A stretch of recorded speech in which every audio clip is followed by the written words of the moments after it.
குயிக்கா சூப்பரா ஒரு வெஜ் குருமா. 4 டேபிள் ஸ்பூன் எண்ணெய் ஊற்றிக்கோங்க. ஒரு துண்டு பிரியாணி இலை, ஒரு அன்னாசி பூ, ஒரு மராத்தி மொக்கு, கொஞ்சமாக கல்பாசி சேர்த்துக்கோங்க. 1 ஸ்பூன் சீரகம் சேர்த்துக்கோங்க. 2 பெரிய வெங்காயத்தை பொடி பொடியாக நறுக்கி சேர்த்துக்கோங்க. இந்த பெரிய வெங்காயம் நல்லா வதங்கணும். ப்ரௌனிஷாக வர வர வதக்கிக்கோங்க. நல்லா வதங்கி வந்தோன்னா 1 ஸ்பூன் இஞ்சி பூண்டு பேஸ்ட் சேர்த்துக்கோங்க.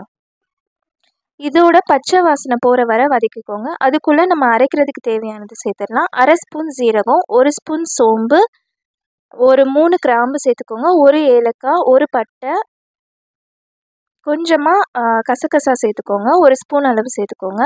பெரிய பச்சை மிளகானா 2 சேர்த்துக்கோங்க. ஒரு அரை மூடி தேங்காய் துருவி சேர்த்துக்கோங்க.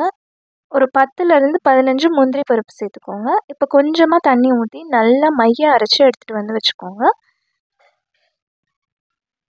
இப்போ வெங்காயம் நல்லா வதங்கிடுச்சு. 2 மீடியம் சைஸ் தக்காளியை நறுக்கி சேர்த்துக்கோங்க. தக்காளி நல்லா வதங்கினதுக்கப்புறமா காய்கறி சேர்த்துக்கலாம். நான் 2 உருளைக்கிழங்கு, ஒரு 10 பீன்ஸு, ஒரு கேரட் சேர்த்துருக்கேன். பெரிய கேரட்டாக இருந்தால் 1 சேர்த்துக்கோங்க.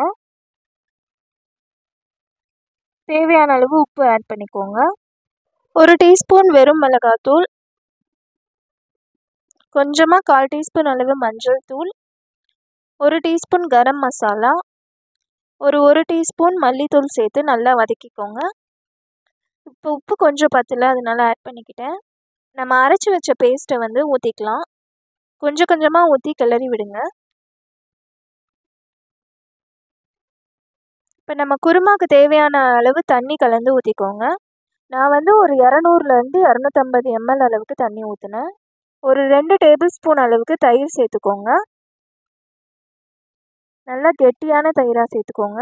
நல்லா கிளறி விட்டுட்டு குக்கரில் க்ளோஸ் பண்ணிவிட்டு 2 விசில் விட்டுருங்க. 2 விசில் ஆகிட்டு ப்ரெஷர் இறங்கினோன்னே ஓப்பன் பண்ணி பாருங்கள். இப்போ கொத்தமல்லி தழை தூவி ஒரு 1 நிமிஷத்துலேருந்து 2 நிமிஷம் கொதிக்க விடுங்க. அவ்வளோதான், சூப்பரான குருமா ரெடி.